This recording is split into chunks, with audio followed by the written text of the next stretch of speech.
Hello students, in this video we are going to discuss about the revolution of the earth. ठीक है, इसमें हम बात करेंगे रेवोल्यूशन ऑफ द अर्थ की। तो रेवोल्यूशन होती क्या है? Basically it is also known as annual movement. ठीक है, एनुअल मूवमेंट भी कहलाती है ये। और इसमें क्या होता है, earth motion is elliptical on its orbit around the sun. तो एलिप्टिकल ऑर्बिट क्या होता है? बेसिकली हमें लगता है कि जो अर्थ है वो इस तरीके से मूव करती है, जैसे ये बीच में सन हो गया और यहाँ पर अर्थ मूव कर रही है। बट ऑर्बिट इतना सिंपल नहीं है। ठीक है, ये इतना सिंपल नहीं है, ये एलिप्टिकल एक्चुअली में। एलिप्टिकल का मतलब है इस तरीके से मूव कर रही है। ठीक है, एक तरफ डिस्टेंस ज़्यादा है, ठीक है, एक तरफ डिस्टेंस कम है।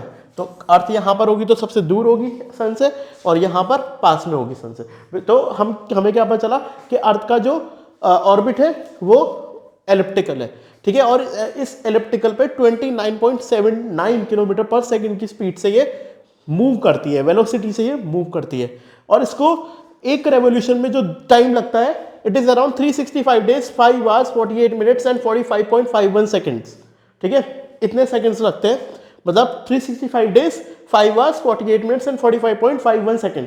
अब ये जो 6 घंटे हैं वो हर चौथे साल में हम उसको ऐड कर देते हैं। ठीक है, एक दिन ऐड कर देते हैं ताकि ये 6 घंटे जो है वो कवर अप हो जाए। उसको हम लीप ईयर कहते हैं। और उसमें आपको पता है 29 फरवरी का जो डे होता है वो फरवरी के मंथ में एक दिन ऐड होता है। ठीक है, वरना नॉर्मली फरवरी के मंथ में 28 डेज होते हैं, बट लीप ईयर में वहां पर हम 29 डेज काउंट करते हैं। ठीक है, so it result in 1 extra day every 4th year. तो रेवोल्यूशन जो होती है उसका इंपैक्ट क्या होता है? उसका इंपैक्ट क्या होता है अर्थ पर, वो हम देखेंगे। जैसे कि सीजन में चेंजेस आना। ठीक है, रेवोल्यूशन होता है, इसी वजह से हम सीजन में चेंजेस एक्सपीरियंस करते हैं, because earth is tilted on its axis around 23.5 degree. इस वजह से हम देखेंगे there are various seasons on this planet. दूसरा हम देखेंगे variation in the length of the days and nights at different times of the year.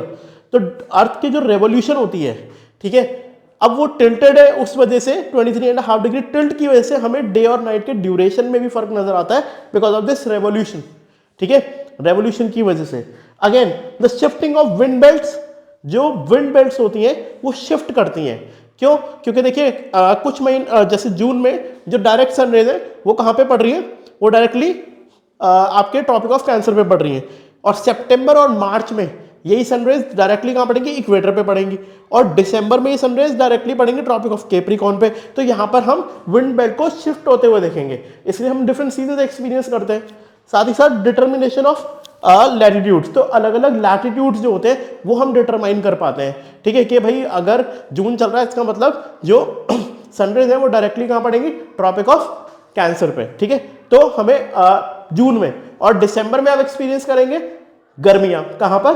गर्मियां experience करेंगे सदर्न हेमिस्फीयर में। इसका मतलब जो सन रेज है वो डायरेक्टली ट्रॉपिक ऑफ कैप्रिकॉर्न पे पड़ रही है। तो हम ऐसे लैटिट्यूड जो है वो डिटरमाइन कर पाते हैं because of the falling of the sun rays on the earth.